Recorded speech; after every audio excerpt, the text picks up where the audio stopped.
हाल ही फिलहाल बाप जी दिख रहे हैं और संघर्ष दिख रहे हैं। रउआ का काम भी बहुत अच्छा लग बा और आज काफ़ी नाम भी बा।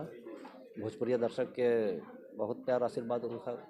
भोजपुरी इंडस्ट्री पूरा पानी पानी हो गई बा आज के डेट में।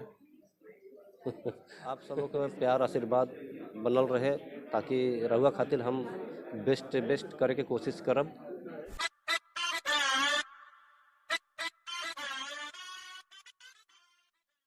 नमस्कार, मैं हूं छोटू बाबू छपरा वाले और आप लोग देखना शुरू कर दिए हैं भोजपुरिया टनाटन। दोस्तों, मुंबई में आज एक बहुत ही प्यारी फिल्म, बहुत ही अलग तरह की फिल्म डेंजरस इश्क का मुहूर्त हुआ है और फिल्म के डायरेक्टर आज हमारे साथ मौजूद। आइए हम आपको परिचय करवाते हैं और साथ में फिल्म के बारे में कुछ अंदर की बातें जानते हैं। भैया का हाल बटे? हाल ठीक बा। भोजपुरी भाषा में पकड़ तनी कमज़ोर बा हमर, लेकिन कोशिश करत तनी कि भोजपुरी में ही जवाब दी। और सबसे पहले राउत परिचय जाने के चाहें। ऐसा हमारा नाम संतोष कुशवाहा। हम झारखंड से बानी और भोजपुरी फिल्म तो देखें नहीं, लेकिन भोजपुरी भाषा में उतना पकड़ नहीं खे। लेकिन भोजपुरी भाषा हमारे के बहुत अच्छा लागेला और बोले के भी कोशिश करे तनी। अगर कुछ गलती हो जाए भोजपुरी भाषा में बोले से तो जितना हमार भोजपुरी दर्शक बड़न माफ़ी चाहतनी, लेकिन कोशिश करत तनी कि भोजपुरी हम बोल ली। और राउर एगो खूबसूरत प्यारा सा सिनेमा के मुहूर्त भइल बा, का कहे के चाहें सिनेमा के बारे में? इस सिनेमा से हमरा के बहुते उम्मीद बा। कॉन्सेप्ट इस सिनेमा के बहुत अच्छा बा।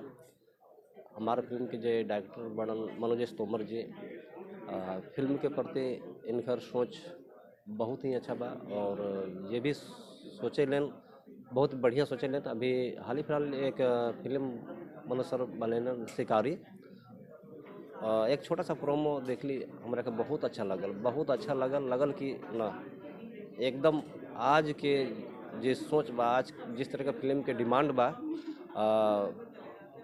मनोज एस तोमर जी जैसन ही शख्स चाहिए जो इस भोजपुरी इंडस्ट्री के बदल सकेली। बदलाव यहाँ जरूरी बा और मनोज सर ही हमरा के डेंजरस इसका कॉन्सेप्ट सुनेली तो हमरा बहुत अच्छा लगल और इतना अच्छा लगल कि हम सोचली कि चलो एक अच्छा टीम मिला था तो शुरुआत करो तनी आगे दर्शक के प्यार।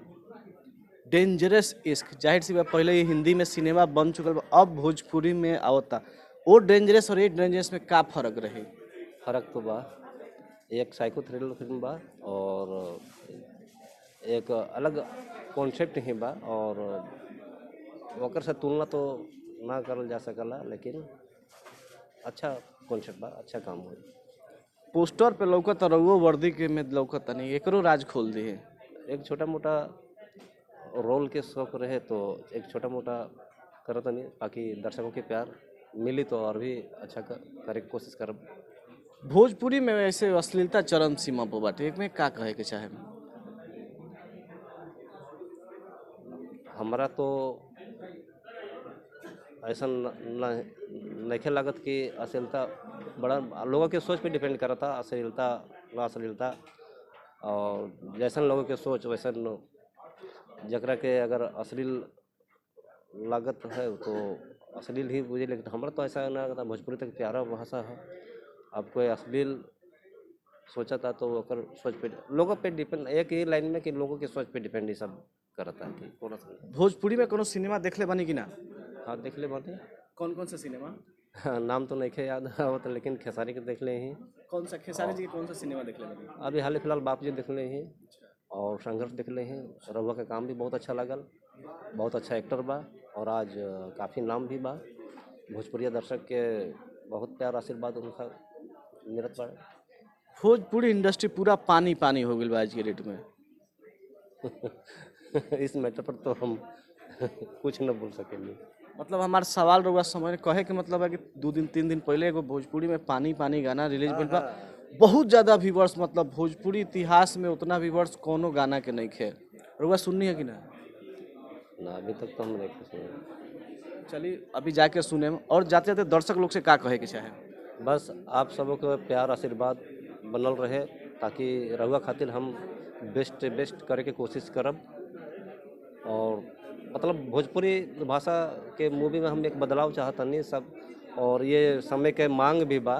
तो ये तो डिपेंड करता भोजपुरी दर्शक के कि अगर प्यार आशीर्वाद मिली तो और भी अच्छा कॉन्सेप्ट ले करके रहुआ आई। धन्यवाद सर। धन्यवाद। दोस्तों ये हमारे साथ थे कुशवाहा जी। अगर आपके जहन में कोई सवाल है तो कमेंट बॉक्स में डालें, मैं जल्द ही संपर्क करने की कोशिश करूंगा। अभी हम लोग मिले हैं मुहूर्त पे, उम्मीद कीजिए और इंतजार कीजिए जल्दी भी मिलेंगे शूटिंग पे भी। धन्यवाद।